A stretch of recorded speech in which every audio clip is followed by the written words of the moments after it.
Good morning. My name is Ron Nixon. I am the Global Investigations Editor for the Associated Press, based in Washington, D.C., the U.S. And thank you so much for joining our panel this morning. It's a critically important panel discussing a topic that, as the caption for the panel says, often hard to weed out in terms of reporting. And so we have three very experienced journalists here for the panel to talk about how to report on human trafficking. Um, want to keep the intro short and so that we will have plenty of time for the panelists to talk and for us to have a questions at the end here. So with that, oh, by the way, one of our panelists will be doing her presentation in French, and there should be accommodations for French speakers here. And Our first panelist is um, has been granted anonymity because of safety concerns, but they will have a presentation, and so we're just going to go ahead and get started with our panelists, anonymous panelists now.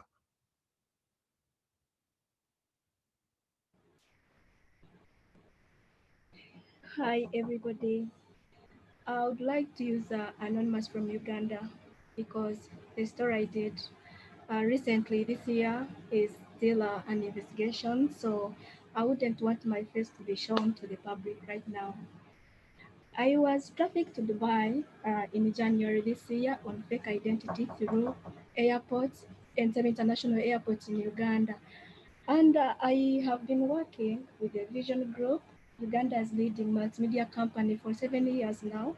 The media has 5 newspapers, including New Vision daily paper, which I'm currently main attached to, and then 7 radios, 12 televisions, and in different dialects, including English. Now, I started out as a writer or reporter and eventually gravitated to special features and specializing in investigations. This particular investigation, titled Undercover Journalist Sold as a Slave in Dubai, was born out of my consistent coverage of the lucrative labor exploitation business in Uganda. Labor export firms were mushrooming by the day in the capital Kampala, and yet at any given time there were hundreds of serious young girls lining up to seek opportunities abroad. Although the government and non-government organizations were working with these firms to have industry regulated and safe, there were unending stories of slavery, exploitation, torture, and even death. Some girls I'm were sorry, dying. we can't see your screen. We can't. I Your presentation. okay. So I'm sorry, I need to share my screen. Are we fine? Yes, we are good. Oh, Thank yeah, okay. So I interacted with many survivors of human trafficking who narrated shocking stories in the Middle East, which have actually been publishing in the New Vision, but mostly their testimonies. And through their stories, they were mentioning powerful personalities, big money cartels, and business interests. So, however, it was so difficult for me or the company to prove. And I remember times I used to do stories of labor export companies extorting money from the girls, but I had no evidence. So that's how I did undercover to get all this so that I can get evidence, present it to court so that these guys can be prosecuted. But the mystery remained. Why are many girls continuously trafficked despite the chilling stories that we have published in the New Vision? Why are girls so desperate to leave the country, too eager even to say the little they have to process travel documents? Because traffickers target vulnerable girls. So for someone to have money, I don't think that person would want to go and work as a domestic worker in the Middle East or wherever. So these girls are so desperate, so they would sell very little things they have to get money to give these traffickers so that they can travel. So that's how I got trafficked to Dubai, where I pretended to be a desperate young woman in need of greener pasture for me to get a story. It wasn't so easy after discussing my idea with the new vision. They liked the idea, but again, they feared the risk. I remember editing chief asking me, "How are you going to do this? Do you have a plan at hand?" I said yes because Uh, I planned this for since 2018 and I executed it in 2020. So at least I had some plan. And it took us about 2 full weeks to agree on the project. But again, my media house also put in place infrastructure plan to ensure my safety and evacuation in case my life came under threat. But I also had someone in Abu Dhabi whom I would call in case I was in danger, at least to come and rescue me. So having this been trafficked to Dubai, I spent 1 month where I worked as a housemaid in an Arab home. Guys, I can testify it was not easy at all. I suffered, and all the time I would sleep and dream of I'm in Uganda, but the thing is I was still in Dubai. So I managed to expose corruption in the whole system in Uganda and labor offices and the airports because I was trafficked through Entebbe International Airport with I paid some money. So the cartel, which was working at the airport, knew I was coming and I was getting trafficked. So I had to corrupt some officials at the airport. Now, the truth is, these girls are promised respectable pay and jobs, but when they reach their countries of destination, their passports are confiscated and they discover there are no high class jobs as they were promised and lose all human dignity. So they drop out and resort to sex work. For example, as soon as I left Uganda, when I reached at the airport in Dubai, the first thing, the person who had come to pick me because my agent had told me I was going to work for an Arab home, yes. But then the person who was to pick me was a woman. So to my surprise, after landing, uh, there is a man who came and said, "Is this you?" Of course, I have to share my picture as I was asked, so that it was to be shared to someone who was going to pick me. So I said yes. So the guy picked me, even the way he looked at, and then he said, like the great thing, he said, "Give me your passport." I asked him for what? And then he said, "Your passport and the visa." I said, "Okay." I looked at the guy, he said, "Now, before I take you to where you're going, I need your passport." So what I did, because I was in a foreign country and I didn't want to expose my identity or to get suspicion, like people to suspect me. So I had to hand in my passport and the visa. So we were taken to a home in the hands of an agent. She's an Ethiopian. So we stayed there. Now someone like it was me that was going to work in a home, in an Arab home. But it's not where I went. Instead, I was taken to another in the hands of another woman who is actually foreign. So we were put in there. I was with other girls. It was a group. We stayed some days and then she started selling us online, recording videos. She tells you what she wants you to say. And then later we were taken to a slave market in Dubai, those who know Ajuman municipality. That's where we were taken to be sold to Arab homes. And I was eventually sold to an Arab home where I worked. And what happened there, honestly, I couldn't believe myself. I reached the time and regretted, why did I come? It's, it's not about the journalism because what I expected, it was totally different from what I found. So I came back to Uganda to narrate my harrowing story, which has it ran in New Vision in April, May, and June for 3 full months. And there are 14 parts, 14 parts, so it was running in series. And after the government of Uganda tried to at least renegotiate on a labor agreement with the UAE because the agreement was signed last year. So they said, "Oh, so this one is happening." So Uganda is trying to renegotiate, and the Speaker of Parliament commended New Vision for the story, for the good investigative story done by the New Vision and exposing the corrupt officials in the system of Uganda. And I have also been recognized by many bodies, including an award as a best investigative journalist for 3 months, as I mentioned, April, May, and June, by Vision Group. And of course, you guys for honoring for inviting me to come and at least share my ideas, my tips, my experience. It has not been so good, you guys. And again, when you look at labor export companies, I'll talk about Uganda because that's where I'm based in. Many people, NGOs, companies, labor recruitment companies, and individuals, they all think that there is money in recruitment. So it's very easy for someone to traffic a girl to either Saudi Arabia, to either Jordan, to either Dubai. And for them, they are about money. But what's the life of that girl you're selling? Because we were sold. I remember I was sold from Uganda, from Ugandan hands. I was sold at 137 US dollars. You can imagine. Just going through the airport, 137 US dollars. That's very cheap, honestly, to exchange to someone's life.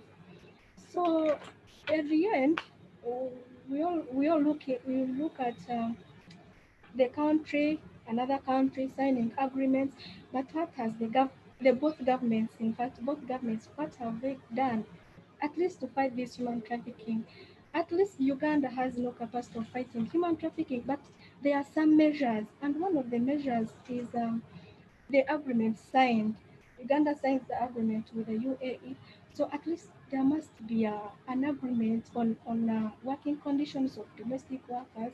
I'll speak for domestic workers because they are the most vulnerable people in those foreign countries. They are too vulnerable to the extent they are tortured, they are sexually harassed by their bosses, and they have nowhere to go. Even when you think of running from the home to the embassy, remember you have no money, language barrier. So you have nowhere to run to. By the time you reach at the embassy, you don't have money.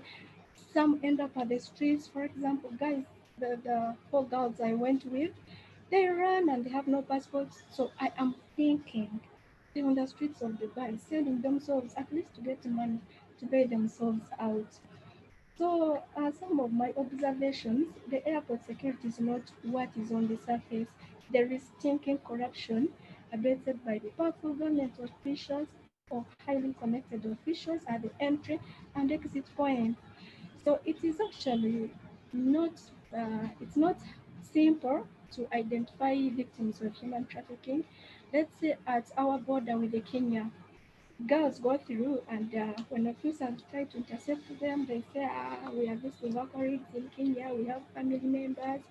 So they also find it very hard. Another thing is, um, Anonymous, I'm sorry to cut, but keep to the schedule. it's okay, I'm 10 sorry. minutes. So we will pick this up in the Q&A. So because there are some questions for you already. It's So okay. we will pick this up. But thank you for the presentation. Look forward to hearing more from you. Thank you. Um, okay, next up we will have excuse me, Mohammed, Hussein Mohammed, who's with KTN News in Kenya. It's a crimes and investigations editor. So I will let him tell you more about himself during this presentation. Mohammed, unmute yourself. Hussein, you're still muted. Okay, Yes. there you go. Good evening from Nairobi. Thank you very much for giving me this opportunity to talk about a topic that I'm very interested in, and something that I've been telling these stories every year in our desk here in Nairobi at KTN News. KTN News is a private station owned here in Nairobi. We have different outlets from newspapers, the standard newspapers, to a TV station, to radio stations here in Nairobi. So I'll just kickstart by talking about human trafficking and why is one of the topics that we focus on before I get to a story that that I did recently and really brought a lot to attention in terms of human trafficking in East Africa. First, people, the one thing that every journalist, has a problem is, defining human trafficking, and telling the stories of human trafficking. Human trafficking is, as I say, is one of the most challenging and complex assignments to every journalist, because to prove human trafficking, even in our give example in our Kenyan courts, to prove human trafficking is really hard.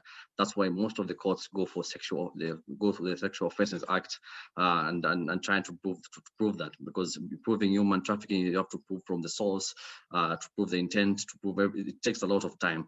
So telling the story for a journalist also, it becomes a bit hard in terms of telling the story.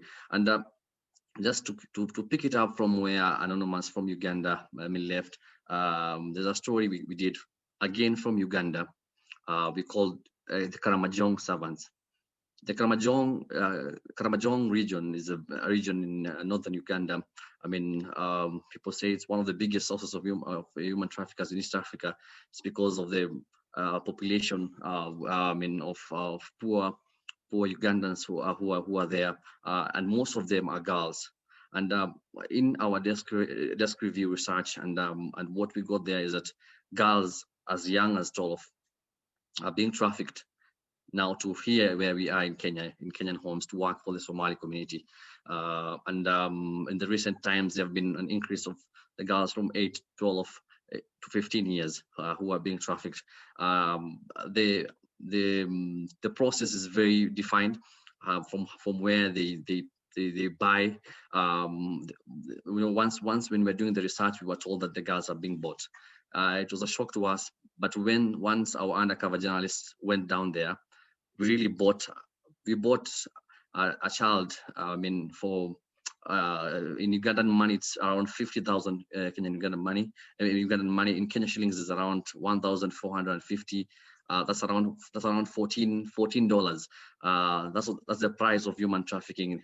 Down in Uganda, where we bought a 15-year-old child who was ready to be trafficked, not knowing where she's going.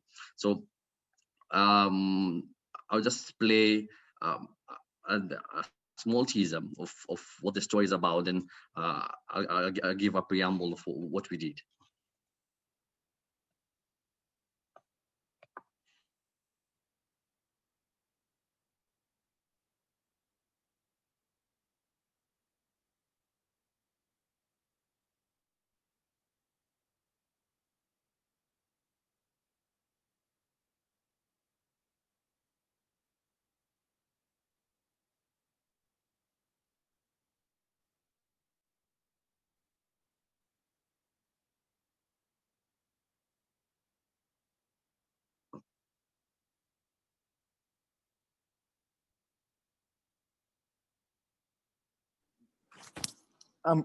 Mohammed, can you just try resharing your video? We cannot hear. Yeah, we can't hear your video. All right.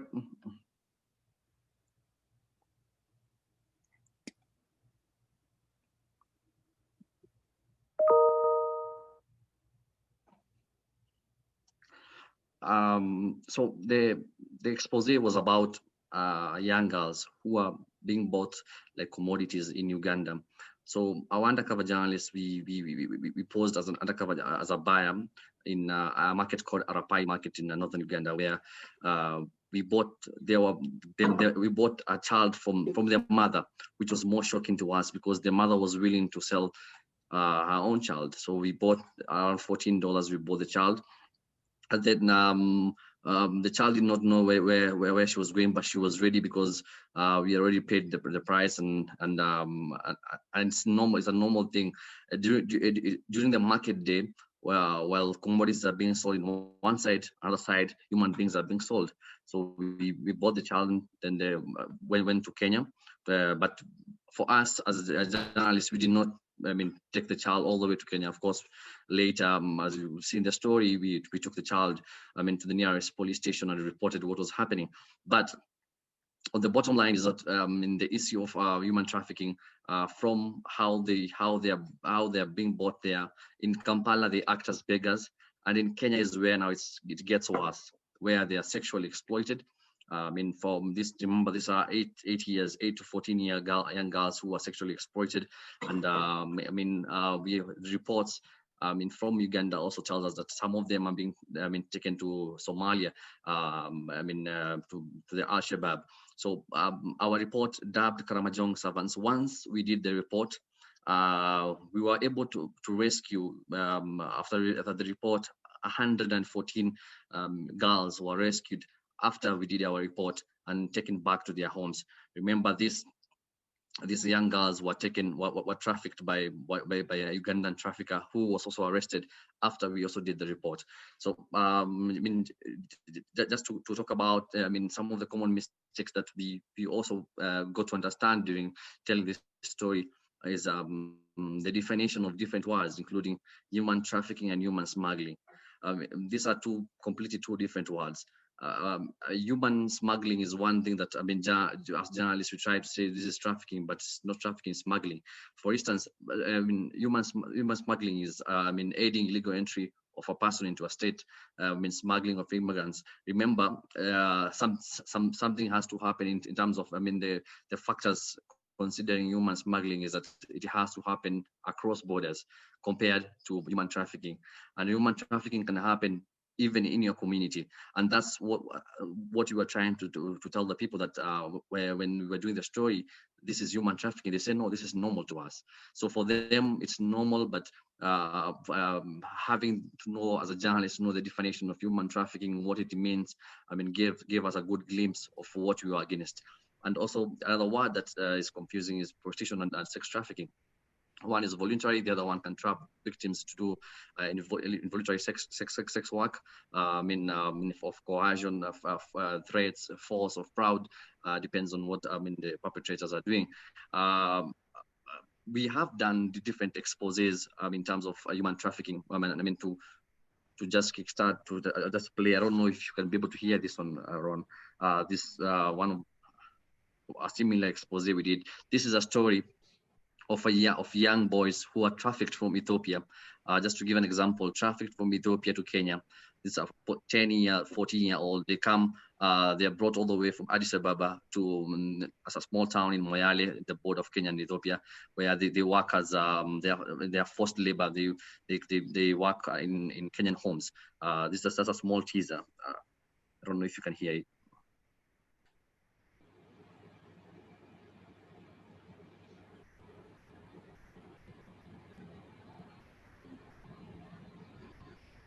Mohammed, unfortunately, we still can't hear that video.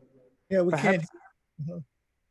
Mohammed, perhaps stop sharing screen, and when you share again, just click on connect to audio before you share your screen. Okay. So as I was saying, in East Africa, we have different stories that come about in terms of human trafficking from different places, including from all borders. I was trying to give you a glimpse of this story that we did from Ethiopia, just to understand about human smuggling and understand about human trafficking. I don't know if now you can hear me. Let me just try and play it.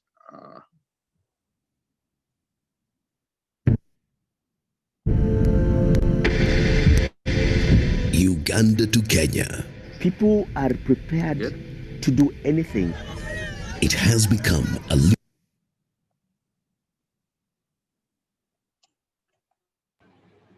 I'll just play this again because Uganda to Kenya. People are prepared to do anything. It has become a lucrative business. Kenyans don't see this as a problem. Human beings auctioned. They were being paid between 2,000 and 5,000. The claws of poverty have been breathing life to domestic servitude. Children paying the ultimate price. Sasa nilianza kazi hiyo nikikuwa na miaka 15. This is the last destination. Hussein Muhammad explores the underworld of child trafficking in today's slave trade. As you can see, that was one of the other stories that we did. KARAMAJONG Servants gives a glimpse of, the unfortunate situation that young girls have to go through.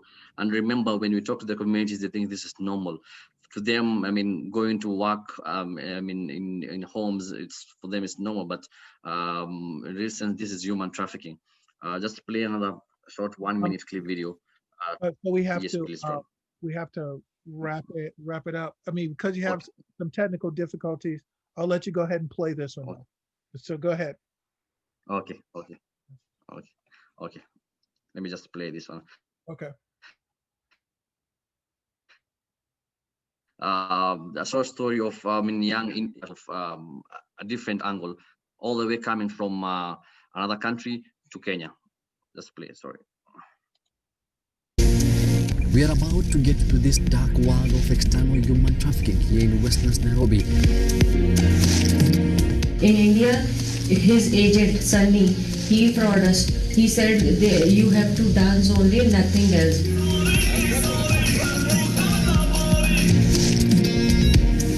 They are there without their passports. They are not allowed to go outside of, the place where they are kept.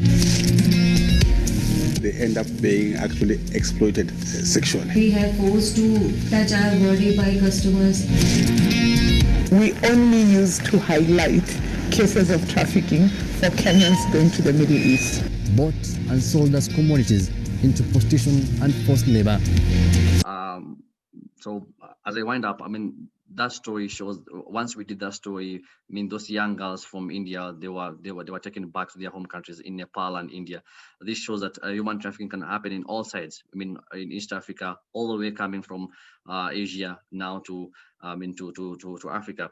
A quick roundup, Ron, before we wind up. A checklist of what all journalists should check in is one, the ethic of humanity. Remember, most of these victims that we interviewed really did not, some of them have no parents or guardians. So as a journalist, you have to use a conscience and make an ethical judgment. And what the key important thing here is also when you are interviewing, this kind of victims or survivors, it's always good, to ask for consent. If they withdraw at any moment, don't use it. One more thing is that survivors or victims of human trafficking might not share everything with accuracy. Remember, as Anon from Uganda said, some of the things that happened there, because of the trauma, the confusion, the shame, they may not be able to articulate everything. So we have to be relevant and ask relevant questions, and also be sensitive in terms of telling the story. One more key thing, the words that we choose. If you choose to call the person a survivor or a victim, it's always good to ask. These are very key pointers in terms of a checklist of doing human trafficking. Thank you very much. Back to you, Ron. Well, thank you so much, Hussein. Really enjoyed it. And there was a question about, would you be able to share your video after the session? Definitely, yes. Okay, all right. All right, so we have one more panelist who is having some technical difficulty. She's getting on, and so let me do this while she's getting on. Let me take a question or two, and then we will go to our third panelist. There's a question for Anon. Is that what really drove you to do this story that was clearly dangerous and the outcome was uncertain? Can you address that quickly? Yeah, it's okay. Now, what drove me is having interacted with many victims. So I thought by going undercover and experience everything that happens there, these people later believed my story as a victim, not as a journalist. So at least it stopped some of the girls from going. Those who read the story, those who have been following it up, they clearly know what happens there. Mm-hmm. Yes. Okay. There's one other question. Is that it's brave and courageous work, but in the end, with what you faced, was it worth it? Did you find anything different from what you had been reporting before you went on this journey? And would you advise any reporter to try this? Yeah, I found something different because I didn't know that actually I was actually going to be put on the slave market to be sold to a home compared to what I was told before. So this was a total different story for me, and I would advise someone, if anyone wants to do this kind of story, you first get your facts very fast on the ground and then follow up with the victims, those who have been there, then see how to do it, because you cannot just wake up and say you're going to Dubai to do undercover like this, but you must have something from the ground, plan very well before you embark on the story. Okay. Okay. And so, Hussein, I have a question for you. You said you guys bought the children.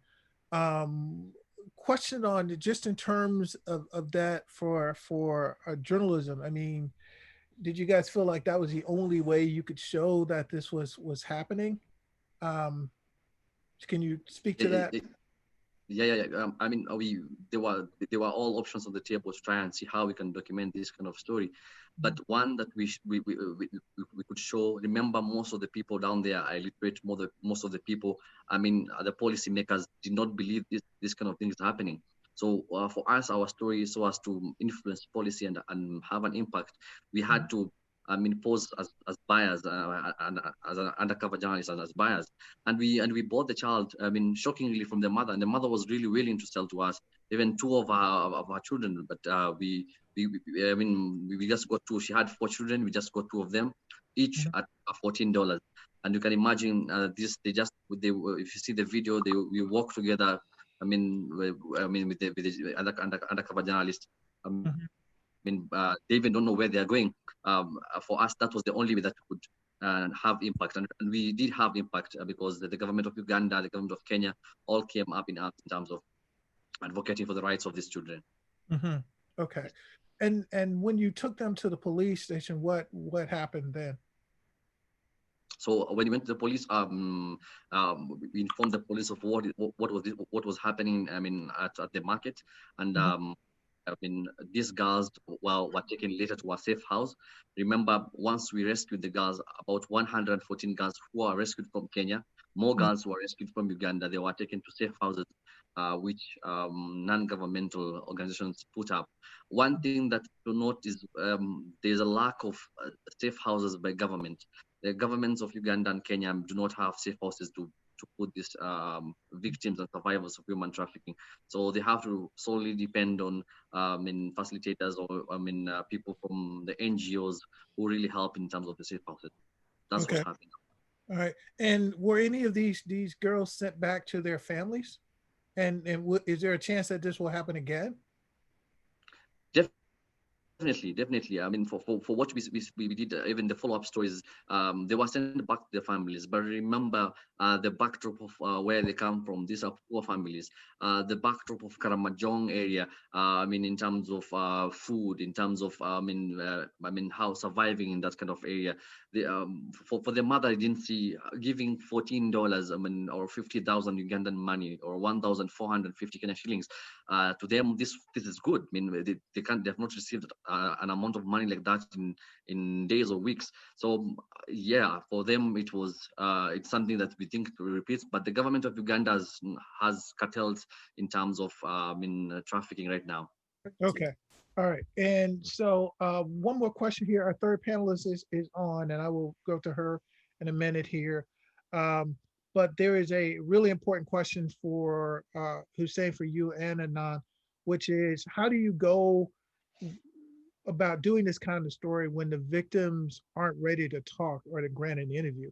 Can you both of you just briefly say that, and then I will go to our last panelist here. Yes, I agree. Most of the victims, and I mean, it's really hard to get. As I said, it's one of the hardest assignment. Not everyone is willing to speak on record in terms of this kind of stories. But remember, you have to do the desk review, start understand where these people come from, understand the background, know what they want. Once you know what they are seeking, you can tap into their minds and try and see how you can tell the story. Because at the end of the day, you have to be sensitive and you have to look to be positive in your storytelling. These are survivors, these are victims. You cannot use them in terms of gaining, fame or gaining your story in terms of how you tell them. So for us, is the desk view research really helped us in tapping into minds of these victims and survivors who talk to us later. Yeah. Okay. Anon, did you want to quickly address that? And then I will go to our last panel. Anon, you there? Yes, I am there. Yes, some ladies were pimped by their bosses because at times they would find us in the market, buyers, and you don't know where they're taking, you don't know whether you're going to work as a housemaid, you don't know whether you're going to work as, because we had different experiences. Someone comes and say, I've been massaging my fellow woman, and so yes, bosses were using these girls. And then another question, how did I finally get out of the situation in Dubai? My traffic, I can call her trafficker, the Ethiopian lady. She requests, okay, she said if I wanted to go back to Uganda, she needed money, which she put in me. So New Vision had to send her $1,216 to bail me out. So that's how I got back my passport and returned to Uganda. Thank you so much. So lastly, our last panelist here, Nusman Delo from Cote d'Ivoire. Sorry you had a little trouble getting on, but welcome. And so because of times, I'm gonna just let you get right into your presentation, and if you'll just introduce yourself as well. Okay, thank you. Hi everybody, bonjour tout le monde. Je propose de faire ma présentation en français. J'espère que vous pourrez comprendre. Je m'excuse déjà pour le retard, j'ai été trompée par le décalage horaire. Alors, ceci dit, je vais vous partager mon expérience justement de l'enquête sur le trafic humain. Et j'ai eu une présentation à partager assez rapidement avec vous.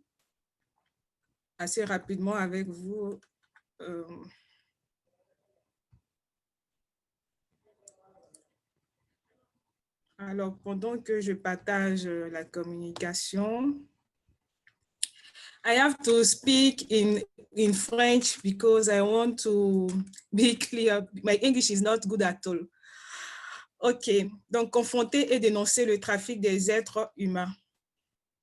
Alors, la problématique ici, je vais aller assez rapidement. Je vais vous parler du retour d'expérience sur quelques angles de traitement, comment j'ai eu à traiter les sujets, mais également les difficultés rencontrées et quelques recommandations pour l'investigation journalistique sur la question du trafic humain. Donc, comme je le disais, enquêter sur ces sujets-là, comme la question du trafic ou de la traite humaine, c'est une entreprise intéressante. On l'a vu tout à l'heure avec Mohamed qui a expliqué ce qu'il a vécu et tout cela. Cela permet de mettre au grand jour des cas graves d'atteinte des droits de l'homme. Souvent, c'est difficile à cause du silence qui règne dans le milieu. Cependant, on a pu mettre en évidence quelques histoires à partir du travail de terrain. Par exemple, cette enquête que nous avons réalisée, là vous voyez une image qui a illustré l'enquête que nous avons menée dans le domaine du football en Côte d'Ivoire, qu'on a intitulé « D'Abidjan à Tunis, ces faux intermédiaires sportifs, vrais esclavagistes ». Alors, qu'est-ce qui se passe dans le domaine du football? Les jeunes Ivoiriens qui rêvent de devenir des footballeurs internationaux, des footballeurs professionnels, veulent jouer en Europe pour avoir beaucoup d'argent, comme Didier Drogba. Quand ils voient les stars du football, ils veulent leur ressembler. Et ce qui se passe, les gens profitent, les trafiquants profitent de cette situation pour tromper les parents, pour tromper les jeunes footballeurs qui sont en quête de rêves, en leur disant, attention, nous avons des possibilités de vous faire partir en Europe, mais vous allez transiter par les pays d'Afrique du Nord. Et ces pays-là, généralement, la Tunisie, et plus précisément à Tunis, qui est la capitale de la Tunisie. Et pour cela, il y a la natte au bout du fil. Sorry, can I interrupt you for just a second? I think there's an issue with the translation. Could you hold on for just a second? Okay. Okay. Sorry about that. I just need to make sure that they get you into the right place for the translation. Apologies. Give it a few minutes. Okay. Okay. Apologies, Okay. everybody. Okay.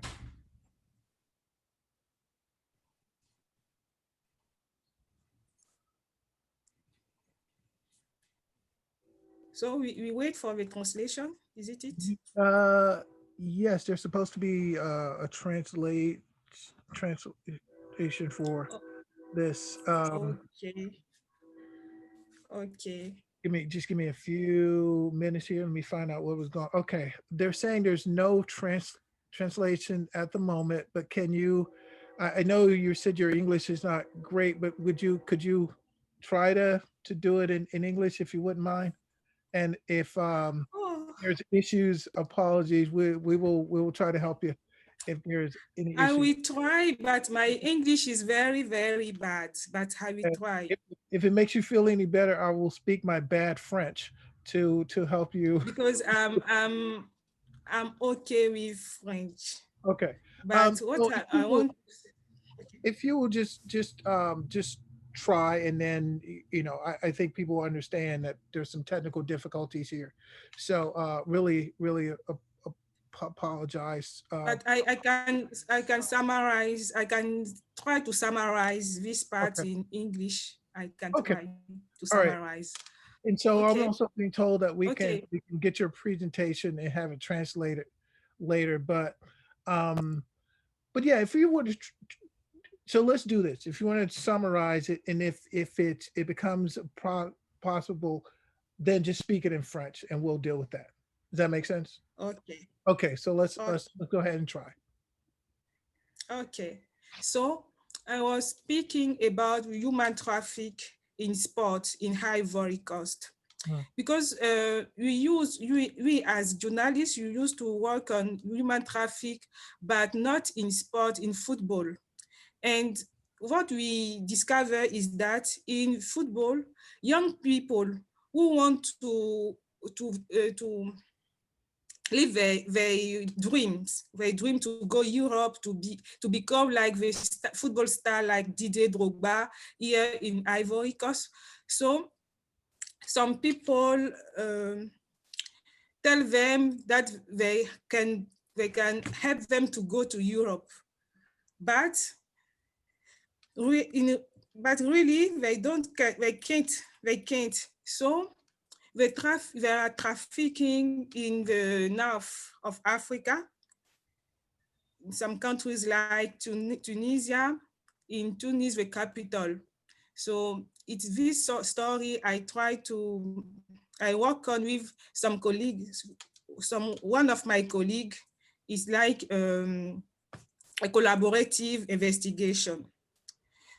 In January 2000, we write these stories, and the issue is that c'est vraiment difficile. Anglais, en français, c'est mieux. Yeah, just go ahead and do it in French. Ok, donc j'ai déjà expliqué en français pour le public francophone. Je pense qu'après il y aura une traduction. Je ne m'étais pas vraiment préparée à parler en anglais. Alors donc, passer cette histoire pour gagner du temps également, on a aussi la question des enfants, la traite des enfants, les enfants au nord de la Côte d'Ivoire, entre les pays, en fait, le Mali, le Burkina Faso, ce sont les pays voisins. Et ce qui se passe généralement, malgré toutes les sensibilisations qui se mènent, ce sont des réseaux qui sont bien organisés et qu'on ne soupçonne pas, en fait.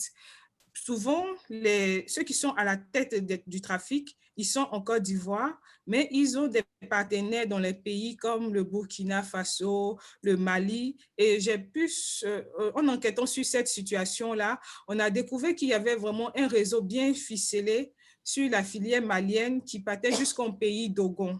Les Dogons, c'est une ethnie au centre du Mali, à Mopti. Et là-bas, la jeune fille est amenée à préparer elle-même son mariage. Donc, dans cette quête-là, elle ira jusqu'à se mettre dans la main des trafiquants pour venir en Côte d'Ivoire. Souvent, ce sont des personnes bien nanties en Côte d'Ivoire qui sont aussi de cette même origine-là, qui préparent le voyage avec la complicité de certains transporteurs et tout cela. Et ils font croire parfois aux familles que les enfants viennent en Côte d'Ivoire pour étudier, mais en réalité, ils viennent pour travailler dans les champs de coton, de cacao aussi. Et c'est très pathétique parce que quand on arrive à discuter, c'est difficile de discuter avec les victimes, mais quand on arrive à discuter avec les victimes, je me rappelle d'un cas, par exemple, que j'ai pu rencontrer au Burkina Faso, à Ouagadougou, dans un quartier populaire de Ouagadougou, qui est une ancienne victime qui a accepté de témoigner et qui dit que pour ses parents, il était en train d'aller à l'école en Côte d'Ivoire, en fait. Donc, mais en réalité, il était maltraité. Et quand ils arrivent sur le terrain ici, au lieu d'être à l'école, en fait, ils sont là pour travailler dans les champs, dans les plantations. Et ce sont des histoires qui sont peu connues parce on parle de trafic d'enfants, de la traite d'enfants, on fait beaucoup de campagnes, mais si l'individu vous dit que c'est mon neveu qui est en train de m'accompagner au champ, c'est difficile souvent pour les voisins de savoir que c'est une personne, cet enfant est issu du trafic en fait d'enfants. Également, j'ai voulu parler de cette histoire qui concerne les migrants africains, enfin subsahariens, au Maroc. Alors, dans le cadre de la traversée, ils vont souvent dans ces pays-là et ils mènent de petits travaux pour pouvoir payer les trafiquants. Et cette histoire que j'ai eu à couvrir pendant 3 mois au Maroc, j'ai pu découvrir que, en fait, les jeunes que nous voyons dans les marchés, les jeunes migrants africains que nous voyons dans les marchés en train de faire le commerce, ne sont pas tous là pour juste faire le commerce au Maroc, mais ils sont en train de chercher de l'argent pour pouvoir faire la traversée, quand d'autres sont des mendiants et ils vivent souvent des situations difficiles, ils sont sans papier.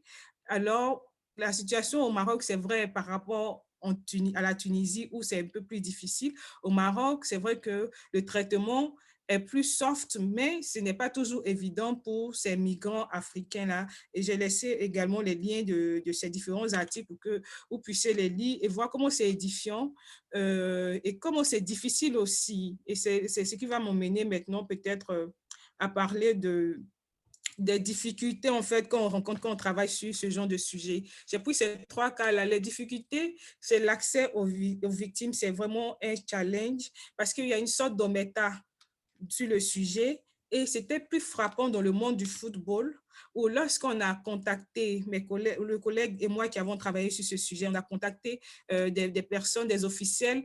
Ces personnes n'ont pas voulu parler à leur nom propre, c'était sous l'anonymat et même les victimes avaient du mal à parler. Donc, c'était difficile d'écrire ce sujet. On a mis du temps avant de pouvoir publier l'article parce qu'il fallait être vraiment sûr. On a mis beaucoup de temps avant de pouvoir publier l'article, mais on a pu comprendre comment ça se passe sur le terrain et comment certains joueurs continuent de rêver malgré, les jeunes joueurs, malgré les difficultés, continuent de rêver et de vouloir partir en Europe à partir de l'Afrique du Nord, en fait. Et puis, je veux aussi mettre en évidence ce challenge qui est l'infiltration. Infiltrer pendant une enquête journalistique sur le trafic des êtres humains, c'est vraiment délicat. Et quand je travaillais sur la question des enfants au Burkina Faso, par exemple, ou bien au Mali, oui, souvent, par moments, je n'allais pas jusqu'au bout. Par exemple, quand j'ai suivi le trafic des enfants de la frontière à moto. Je ne suis pas descendue pour être sur la moto pour traverser la frontière avec eux, mais j'ai pu voir et j'ai pu prendre des témoignages en fait. Je me suis basée sur certains témoignages, mais ce n'était pas tant évident. Et je me dis, oui, l'infiltration demande beaucoup de préparation auparavant pour pouvoir vraiment entrer jusqu'en profondeur, pour découvrir encore. Peut-être que si j'étais partie, j'allais découvrir encore d'autres réalités pendant la traversée à moto, en fait. Et l'autre challenge, c'est la ligne éditoriale, le positionnement éditorial du média dans lequel vous travaillez. Pour certaines enquêtes, à l'époque, je ne travaillais pas encore aux médias citoyens. Par contre, sur le football, aux médias citoyens, on était très à l'aise. Je ne dis pas qu'ailleurs, on n'était pas à l'aise, mais il y a la ligne aussi qui fait que si c'est un média qui est proche du gouvernement, il y a des phrases qui ne peuvent pas passer dans votre article et cela peut dénaturer un peu la réalité que vous voulez mettre en avant. Alors, quelques recommandations. C'est d'insister sur les sources documentaires quand on travaille sur le trafic ou la traite, parce que souvent on se trompe. Au début, quand j'ai travaillé sur le sujet, je confondais le trafic et la traite des êtres humains. Or, ce sont deux réalités différentes, mais qui vont souvent de pair, parce que dans la traite, il y a toujours le trafic. Mais dans le trafic, il n'y a pas forcément la traite, en fait. Et à partir des recherches documentaires, on peut mieux aborder ces questions-là. Il y a également des sources insoupçonnées parfois, les transporteurs, mais aussi les lieux de culte, parce que désormais, quand on s'intéresse à la question, en tout cas en ce qui concerne la Côte d'Ivoire, je suppose que peut-être c'est la même réalité en Afrique de l'Ouest. Quand on explore ce sujet-là, on se rend compte qu'il y a des annonces à partir des réseaux sociaux qui vous disent tel pasteur va vous faire partie en Europe ou bien partie en Afrique du Nord pour travailler. Et vous voyez des alertes, des annonces de job, de travail en Afrique du Nord, mais en réalité, il ne s'agit pas de travail, certains n'ont pas à partir des réseaux sociaux. Donc, il faut souvent faire attention des annonces sur les réseaux sociaux qui parlent de pasteurs ou bien d'imams, des lieux de culte. En fait, c'est très important aussi à analyser pour travailler sur ce genre de sujet-là. Et puis, explorer de nouveaux angles de traitement parce qu'on a tellement travaillé sur le trafic des êtres humains, on a tellement travaillé sur ces sujets-là. Souvent, on se dit, mais comment aborder la question, en fait? Comment aborder la question? Et en s'intéressant aux réseaux sociaux, il y a la possibilité justement, de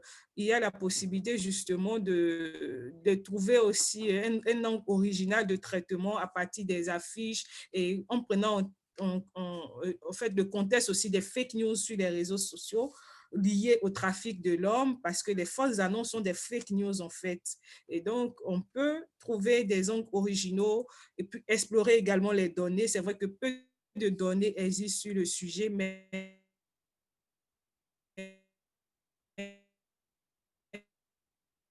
c'est toujours intéressant de pouvoir le trafic et la traite des êtres humains. Alors, donc, à partir des expériences que j'ai pu présenter, on s'aperçoit que la problématique du trafic et de la traite des êtres humains reste d'actualité, peut-être un point de forme nouvelle. Donc, les défis sont énormes et requièrent une attention soutenue et continue, en tout cas, des journalistes d'investigation, surtout en Afrique ici.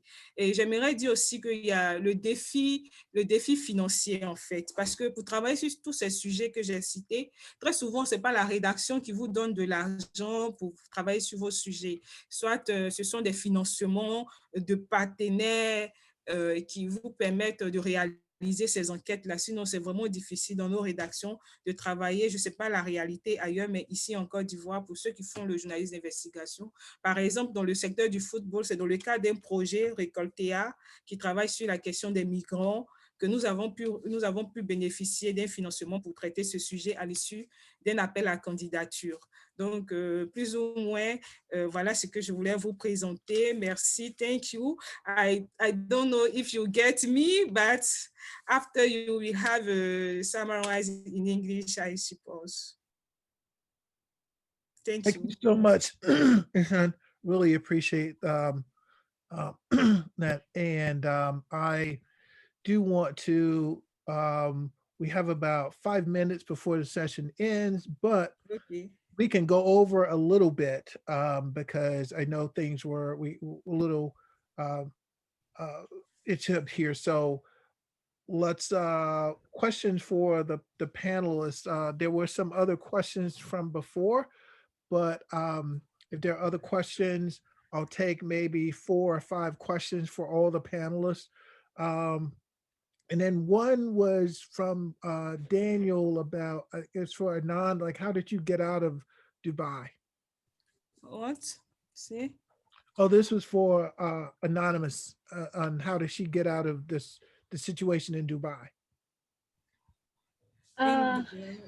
Like I said, because I'd gone on a visit visa, so whenever the day passed, I was looking at the time and the date so that I could not be in overstay, because overstay you have to pay per day.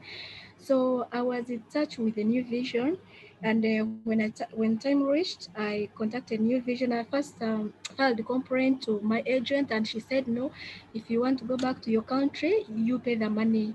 And she wanted a lot of money and to give me the passport so back to Uganda. So what I did, I talked to the New Vision and I told them what was on the ground. I said I really need to be back, but the agent wants this kind of money. So they also had to buy me back to Uganda. So they sent her very good money, about 1,237 US dollars. Then she gave me my passport. I returned back to Uganda. Okay, thank you. That's one. How do you get victims of human trafficking to talk to you? You can answer it in French if you like. Okay, I can answer in French. Alors, ça a été difficile. It was very difficult, surtout dans le football. Surtout dans le football, les jeunes joueurs ne voulaient pas parler du tout, du tout. Et même malgré les contacts qu'on avait dans le milieu, malgré les contacts qu'on a pris on a passé au moins 3 mois avant d'avoir un premier témoin qui a accepté de parler en fait. Quand on a pu l'avoir, il était sur place en Tunisie, il a pu nous décrire la situation et c'est à partir de lui qu'on a pu comprendre ce qui se passe en Tunisie par rapport aux jeunes footballeurs qui rêvent de transiter pour aller en Europe, en fait. Mais il faut dire, même les contacts ici à Abidjan, c'était très difficile puisque c'est un business et presque tout le monde, ceux qu'on contactait, connaissaient quelqu'un qui était mouillé dans le business et ne voulait pas dévoiler leur partenaire, leur ami. Donc, c'était par moments très, très dur, bien que nous soyons 2 à travailler sur le sujet. Et finalement, oui. And just to follow, do people try again? I mean, once they've gone through this, do any of them just out of desperation, do they try again? Yes. Oui, les gens essaient toujours. Je sais pas, I don't know if I get you. Can you repeat, please? Oh, just, because they think that they're going to go to Europe or to play football. So do they try again? Yes, of course. Yes, of course. Oui, bien sûr. Ils continuent malgré la dénonciation. Ils continuent le business continue, en fait, le trafic se poursuit. Okay. Le trafic continue. C'est malheureux, mais c'est la réalité. Et là, il y a des séances de sensibilisation. Le gouvernement essaie de sensibiliser. Maintenant, depuis un moment, ils ont mis en place des systèmes pour prendre en compte la question de manière globale, pas particulièrement le football, mais ils essaient également d'aborder ces questions-là avec les jeunes. Okay. Hussein, a question for you, and that is, do people get this, that this is wrong, or is it just seen, as you mentioned before, that for some people that this is normal, but I mean, out of desperation, I mean, what are governments doing to deal with the extreme poverty that sort of lead to this? And has your reporting contributed to any type of programs that the local or national governments are doing? Okay. Yeah. I mean, to answer your first question, it's true. Remember, not many people understand what human trafficking is. Human trafficking can happen even in your own community, where you are sold, or you're given by your uncle, you are given by your auntie, you're given to go and work at a place where, in a different town. That's human trafficking. But to many people, they don't understand that. They think it's normal. No, we are giving this person an opportunity to work, but this person is an underage, is 15-year-old, is a 14-year-old.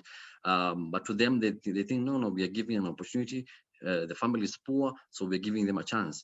To answer your question, yeah, the bottom line stands with the government in terms of how we're going to tackle the main issues, and the main issue is poverty. Poverty is what is making this kind of young families and young girls go into areas of exploitation. So if we address that, and in our documentary, as soon as we did that, of course, they were taken to safe houses, but the guys, we asked them what next for these young girls, and that's when they told us that they're going to give them jobs in Uganda. These jobs will make them survive in the meantime, but this is not a permanent job. So for me, I think governments of around East Africa, they need to address this issue. Remember also in Ethiopia, the story of servitude we did. These are young girls who come and brush your shoes when you want. They are brought to Kenya. They come, they sell small things around the streets. We need to have something for them. They don't go to schools. What happened to going to school? What happened to their families? But the families themselves allow them to go and do this kind of jobs. The families sell them to do these kind of jobs. So I think lots of education down in the grassroots need to happen from the government. Mm-hmm. And a last question for all three of you. And Nutsman, I'll let you go first. And then, but how do you cover this without making it, sort of, I guess, for lack of a better word, fetishizing it? And, how do you humanize the people that you're covering, even in these difficult circumstances? Does that make sense? So it's not like you're just doing a stereotypical. As reporters, how do we do it so that we're not just doing a stereotypical article or film of these people in their suffering? So, Nesman, you want to go first? Ok. Alors, comment on fait pour mettre en évidence la souffrance de ces personnes et pour les rassurer? C'est vraiment difficile de parler avec une victime et souvent on passe par des organisations et c'est pas toujours évident. C'est pas toujours évident, mais il faut qu'il y ait une personne qui ait confiance, qu'ils ont confiance et ils sont convaincus que vous n'allez pas les exposer leur identité et tout cela. Donc, il faut pouvoir changer les noms en racontant l'histoire. Il faut changer les noms. Il faut peut-être pas faire les photos. Donc, souvent, on fait les croquis. C'est pour cela que, par exemple, nous, on a décidé de faire des croquis, des dessins pour illustrer nos articles, pour pouvoir préserver l'identité des témoins, surtout des victimes, en fait. Mais c'est à partir d'histoires réelles et ça prend du temps parce qu'il faut la confiance d'abord. Okay, thank you. Anon, you there? Okay. Yes, I am there. Now, did I get your question right, really? Oh, my question is, how do you present your story in a way that doesn't create a stereotype of the people that you're covering? How do you humanize them? Oh, thank you. So what I always do, I interact with the victims. I make sure I don't segregate, I don't judge them.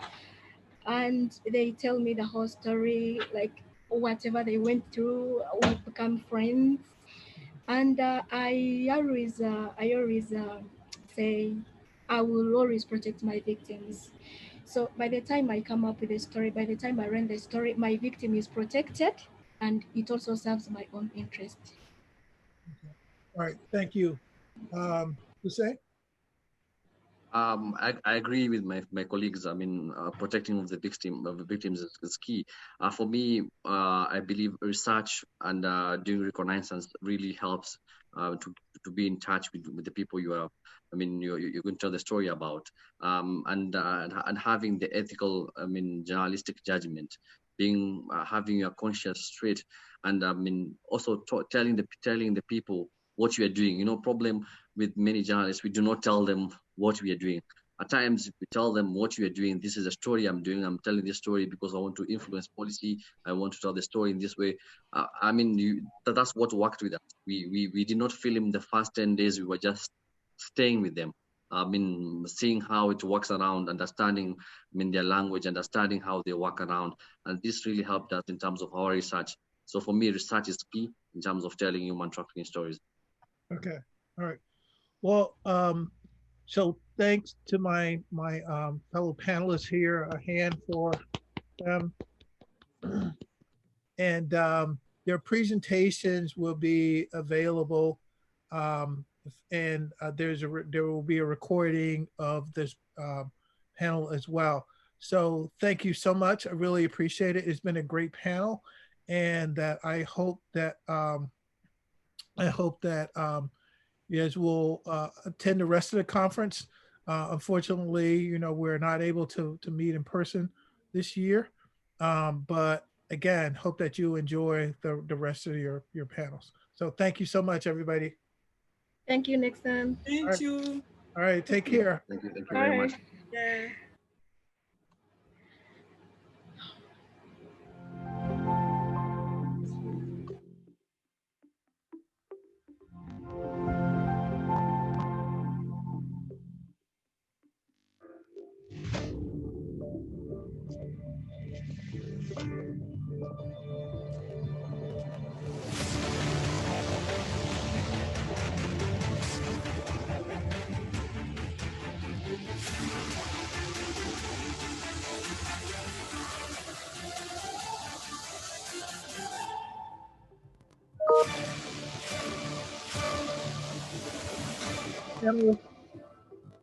Take care, everybody.